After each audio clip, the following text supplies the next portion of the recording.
Diavanolalo amin'ny tompo ampitombono amintsika rehetra hatrany eny ny fahasoavana sy ny fiadanana avy amin'Andriamanitra ray sy Jesosy Kristy tompontsika. Amen. Fifaliana ny fampisaran-tenin'Andriamanitra amintsika indray amin'ny ity alahady farany amin'ny volana oktobra ity riavako ary ivanjinantsika ny loha hevitra manao hoe mandehana amin'ny rariny sy ny hitsiny ao amin'ny tompo. Ny hoe mandeha amin'ny rariny sy hitsiny ao amin'ny tompo raha fitiana dia izao miaina sy manao ny marina ianao, manao ny rariny, manao ny hitsiny eo anatrehan'Andriamanitra. Ninonina fisainanao, ninonina zavatra ataonao, ninonina eritreretinao dia ataonao amin'ny rariny sy ny hitsiny izany, ataonao amin'ny fahamparinana avokoa. Riavana malalo amin'ny tompo ny asan'ny apôstôly toko fahavalo andininy faefatra ambin'ny folo ka hatramin'ny faefatra amby roapolo izay novakiana tamintsika teo. Nandeha angalantsika ny fampianarana ifampizarana arak'izany satria araka ity peretropa ity dia mitantara indrindra ny hafanapon'ny apôstôly, izany hoe ny mpianatra ihany koa izay nanaradian'i Jesosy izy ireo tany ampiandohan'ny fiangonana. Ny mahagaga riavana dia maneho fijoroana vavolombelona reto apôstôly reto, fa tsy hoe rehefa lasako ny tompo dia mipetra fotsiny izy ireo, tsy izay ny marina, fa niezaka ny apôstôly nanao ny asany mpahamarinana, nijoro vavolombelona tamin'ny rariny sy ny hitsiny mba ho amin'ny fankatahaky ny hafa sy ampiroborobola ny fiangonana. Ndreto ary karazana asa vitsivitsy ifampizarana amintsika ary mendrika lahitahaka amin'ny mahafiangonana antsika ao anatin'izany nasehon'ny apôstôly tany amin'ny fiangonana voalohany izany. Riavana manalo amin'ny tompo tadidio fa endrika iray izay nanehoan'ny apôstôly ny rariny sy ny hitsiny amin'ny mahampanompo azy dia nampahery sy ny vavaka ho an'ny rehetra izy teo. Nampahery sy ny vavaka ho an'ny rehetra izy ireo. Raha ny marina riavaka raha volazako teo dia tsy mba ny fitavan'olona, tsy mba nipetrapetra fotsiny ny apôstôly, fa rehefa lasa ny afatra any an-danitra ny tompo dia mbola niezaka nanangana ny fiangonana sy nanoho ny fitoriana ny filasan-tsara izy ireo. Matetika eo amin'ny fiainan'ny zanak'olombelona dia tahaka an'izao no ataony. Raha misy mpitarika izy dia mafana fo, raha misy mpitarika izy dia mezaka manatanteraka izany, fa rehefa tsy eo intsony ilay mpitarika dia mangingina, mangatsiatsika, tsy manao ninonina kory aza indraindray ny zanak'olombelona, fa tsy matoy izany ny apôstôly riavana. Ny apôstôly dia niezaka nijery ny olana rehetrarehetra, nijery ny mahasahirana rehetrarehetra tao anatin'izay azo notanterahana nandritra nyzany fotoana ny asany izany. Ary dia fantatsika tsara fa na dia voalaza ary fa efa niely tany amin'ny tany Jody sy Samaria ny tenin'Andriamanitra dia nitanterahany apôstôly dia tsy tafandromandry izy ireo, fa naniraka amin'ny Jaona sy Petera nakany amin'izany tanàna izany. Samaria ny fantatsika tsara raha nanaraka sy nianatra sekolelady ianao dia tahaka an'izao izany Samaria izany, nizara roa ny fanjakana tany Jerosalema ary dia samy lasa babo izy ireo, Samaria ilay fanjakana avaratra ary Jerosalema kosa no renivohitry ny Joda ilay fanjakana atsimo. Izany hoe Samaria dia mafy, Samaria dia tsy nino an'Andriamanitra, Samaria tena nivadika tamin'Andriamanitra. Ny fanjakana folo ny tao anatiny ary ny fanjakana roa ny nakiambana tamin'ny Joda tao anatin'izany rehetrarehetra izany. Fa saingy izao kosa rehefa nandeha tokoa ny fitoriana ny filazantsara dia mahagaga riavaka fa tena nandray izany tenin'Andriamanitra izany i Samaria. Ary rehefa nandray ny tenin'Andriamanitra Samaria dia niezaka i Jaona sy Petera nandeha tany, tsy tamin'ny tavatra, tsy tamin'ny ovitra, fa tamin'ny hafanapo mba ao anatin'izany mba hampahery ireo kristianina vao nandray ny tenin'Andriamanitra ireo, satria vita batisa fotsiny ihany izy ireo araka ny voalaza eo amin'ny andininy fa enina amby roapolo, fa tsy dia misy akory izany atao hoe filazana azy ireo ho nandray ny fanamasina izany. Riavako malalo amin'ny tompo tsara lahitahaka izany zavatra rehetra natao izany. Inoany ny filazany azy eo amin'ny andininy fahadimy ambin'ny folo dia manao hoe no mitafidina tany izy roa lahy dia vavaka ho an'ny olona mba handraisan'ny fanahy masina. Ary fanampin'ireo amin'ny andiny faina amby folo dia nanao batisy izy, ary any amin'ny andiny fafito amby folo dia nanatanteraka fametrahan-tany. Zany hoe nataony avokoa izay ahendrika rehetra mba azahoana mampahery, mba azahoana mifampahery amin'ny hafa, mba hijoroany eo anatin'izany tenin'Andriamanitra sy ny finoana an'Andriamanitra izany. Ry havana malala amin'ny tompo, izany mbola asa miandry antsika fa tokony ho fantatsika izany. Asa miandry ny fiangonana ankehitriny ny mivavaka ho an'ny hafa. Asa miandry ny fiangonana ankehitriny ny mampahery ny hafa, ny manatanteraka batisa araka ny baikon'ny tompo manao hoe mandehana any amin'izao tontolo izao ianareo mitriny ny filazantsara ho amin'ny olombelona rehetra, atao mpianatra ny firenena rehetra, manao batisa azy ho amin'ny anaran'ny Ray sy ny Zanaka ny fanahy masina. Ary anisan'ny asa ray lehibe izay andrandrany fiangonana, andrandrany olona olana maro samihafa ny fiainany, ny fametrahan-tany izay ataon'ny sampana fifoazana no mazava ho azy mahazaka antsika toy ny fanaontsika eto amin'ny fiangonantsika sy sampana fifoazana hoentina mibavaka amin'ny teny ity. Ry havana malala, zava-dehibe no mitondra mibavaka ny hafa. Eto mibavaka ny vadinao, eto mibavaka ny ankonanao, eto mibavaka ny zanakao, eto mibavaka ny raitapo aminao, eto mibavaka ny ray aman-dreninao, eto mibavaka ny mpiara-miasa aminao, eto mibavaka ny mpiara-mianatra aminao, eto mibavaka ny mpiray firenena aminao. Mila n'izany ny firenentsika dia Madagasikara ankehitriny, mila vavaka sy ny hafa rehetrarehetra. Fa ilainy zany, aranjarantsika zany, ary aza manavaka na iza fa azo reto mpianatra reto natao tsara no miteny hoe Samari mafilo, tsy avelao ve izy ao, Samari tsy niaino, tsy avelao ve izy ao. Tsy zany no ilainy toko aminao, tsy zany ny rariny sy ny hitsiny izay tandrasiny tompo aminao, fa ny rariny sy hitsiny andrasiny tompo aminao dia izao: mba hitondra mibavaka andresy, mba handray ny fanahy masina fa hanana hery,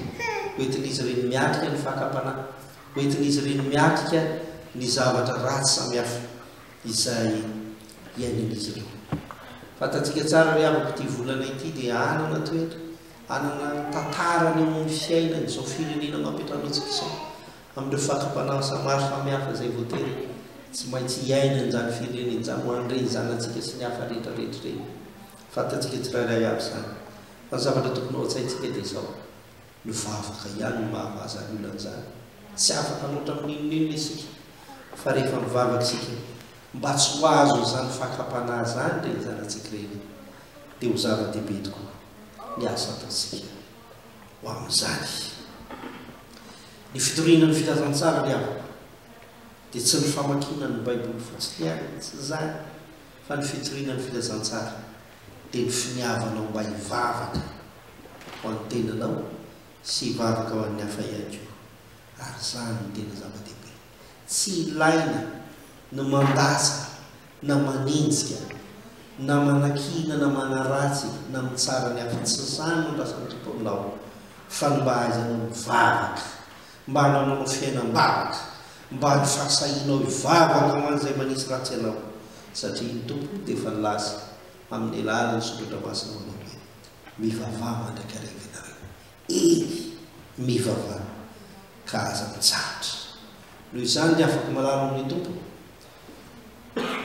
safady dia tokony ho fantatsika tsara fa ilaina ny mivavaka manoloana ny zava-tsahatra izay atrehantsika meteza hivavaka. Fa ny vavaka ny ifandraisana amin'Andriamanitra, ary amin'ny alalan'ny mivavaka izay ataontsika amin'ny fo sy amin'ny finoana amin'Andriamanitra dia valiny ary anomezany vanim-bavaka ho antsika. Izay ny voalohany. Fa ny faharoa ry havako dia izao: tsy hoe ny vavaka ho an'ny rehetra fotsiny ihany ka nampahery azy ireny ny apôstôly dia Jaona sy Petera zany, fa nitaona ny olona hibebaka sy hiverina amin'Andriamanitra ihany koa izy. Zany koa ny votoatiny asantsika, nitaona ny olona hibebaka sy hiverina amin'Andriamanitra. Isan'ny olona nanatrehan'i Jaona sy Petera eto ry havana mahakasika Simona manam-bola. Simona mieritreritra fa rehefa eo ampelantanana vola dia vita ny zavatra rehetra, ary tsy misy vita ny vola zany rehetrarehetra zany. ka nahatonga azy mba hiteny ao amin'ny andiny fahasivy amby folo nanao hoe meo zany fahefany zany koa mba handray fanamasina zay olona metrahako tana zany hoe netiny rehareana fotsiny netiny amezana ny olona fa fotsiny any zany ny volany ka ny very fahazo fitim-bolo zany ary dia haintsika tsara no miteny navana petera ao anatin'izany rehetrarehetra zany fa saingy zao nagaga tsy hoe tezitra kory ry petera sy jauna rehefa nandre zany zavatra nytenenin'ny simona izany ry avako fa ny zavatra natao dia ity raha fitinina dia zao niezaka izy nataona any simona ibebaka ka hiverina amin'Andriamanitra fa tsy misy inona kory vita ny volany ho ny andiny faharoa amby roapolo ko amebeba amin'izao aratsinao zao ka mangataha amin'ny tompo andao mba avelany izay no heveriny volana eo amin'ny andiny faharoa amby folo zany no lasan'ny tompo aminao raha misy fahadisoana eo amin'ny manodidina anao raha misy olona manananao alahelo na manao ny zavatra tsy mety amin'ny manodidina anao sika dia mivavao azy ary indrindraindrindra tao izy hiveriny sy hibebaka amin'Andriamanitra aza hiasona izy aza hiatahana izy aza hiavonana izy sy ny sisa sy ny sisa fa taony kosa izy mba hiverina sy hibebaka ao amin'Andriamanitra ay Andriamanitra bendrindra fo arak'izany mahagaga eto ry havana dia izao tena nidriky ny Simona ary nilaza ny tao am-pony izy ary tena nilazay fa manana hery izy rohony amin'ny vola izay eo am-pelantanana fa saingy tsy nampiembotra ny Jaona sy Petera zany tsy nampiembotra ny mpianatra sy ny apôstôly zany fa niezaka koa izy ireo nilaza ny tsy mety nataony ary tsy hoe nilaza fotsiny any tsy mety nataony fa nitaona azy mba hiverina sy andeha amin'ny rariny sisa eo anatrehan'Andriamanitra ao amin'ny Deutéronomie toko fahaenina andininy fahavalo amby folo izay nivakiana tamintsika teo dia niezaka Mosesy mba hampibebaka ny zanak'Israely ka zao no nataony ary ataovy izay mahitsy sady tsara eo mason'i Jehova mba hitasoa ianao ary mba hidiranao andovan'ny tany soa izay nianan'i Jehova tamin'ny razanao izay nianianan'i Jehova tamin'ny razanao omena azy raha ny nataon'ny zanak'Israely ny Mosesy ny avoko efa leo mono Mosesy ary ny tena marina dia nanipoka ao ny fitenenana fa saingy tsy zany fa niezaka kosa izy nampibebaka azy reny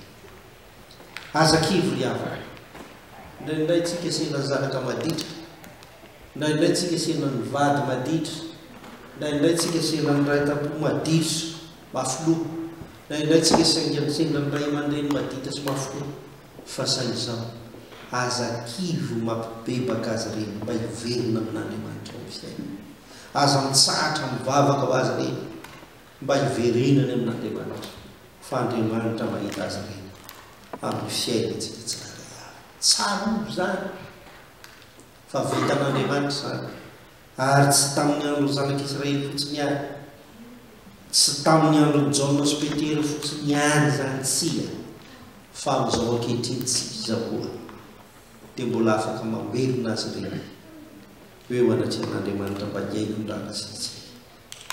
izany rehefa ny malala isan'ny asany fifoazana ary miandratsika rehetra hitaona ny olona hibebaka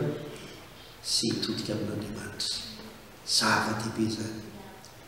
ao amin'ny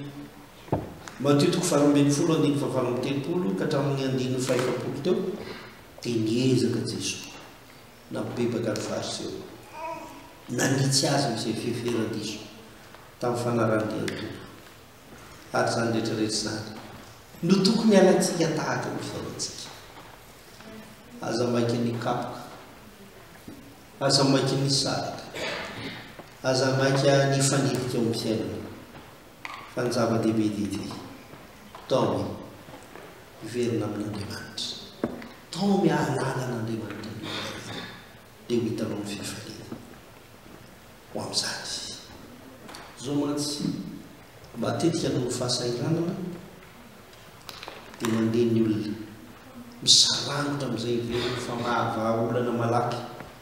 matetika no fahoriana sy ny hafa rehetrarehetra dia miezaka mitady vahaolana ny olona mba hivoahana ao anatin'izany. Saingy tsarofy fa indraindray dia makany amin'ny Andriamanitra izy ireny, araka ny voalazan'ny Deutéronome teo. Indraindray dia misarahatra amin'Andriamanitra izy ireny. Tsy mahasoa antsika no mijery fotsiny izany, tsy mahasoa antsika no mitaza fotsiny an'izany rehetrarehetra izany, fa tsy maintsy mitaona azy isika mba hibebaka izy ao anatin'izany. Hoy ny 5:20 ary Simona namalika nanao hoe mangatao aho amin'ny Tompo mba tsy tonga amiko izay nolazainareo. Tadidio fa isanandro dia misy mipitsika an'izany no manodidina anao. Mba hangataka koa ianao amin'ny Tompo mba tsy no famaizana na ny fahaverezana ny fiainany, fa mba ny fiasanao sy ny fahasotonao mba hitaona azy hibebaka sy hiverina amin'Andriamanitra. Dia mbola misy Simona vaovao indray eo amin'ny fiainanao. Araka izany ry havana malala, izany ny tenin'Andriamanitra izay ambariny atsika, izany ny tenin'Andriamanitra izay hitaomany atsika mba hananantsika fifaliana. Koa mahirezana mba mampahery sy mivavaka ho andresy, tsy manavaka na iza na izy, ary indrindra azakivy fatao mibebaka ny olona sy hiverina amin'Andriamanitra mba tsy hoenao reny ihany no hiaina sy handeha amin'ny rariny sisiny eo anatrehan'ny Tompo, fa izy koa ka mba hiara handova fiainana feno fitahiana isika, handova fiainana vaovao mandrakizay eo anatrehan'Andriamanitra. Amen.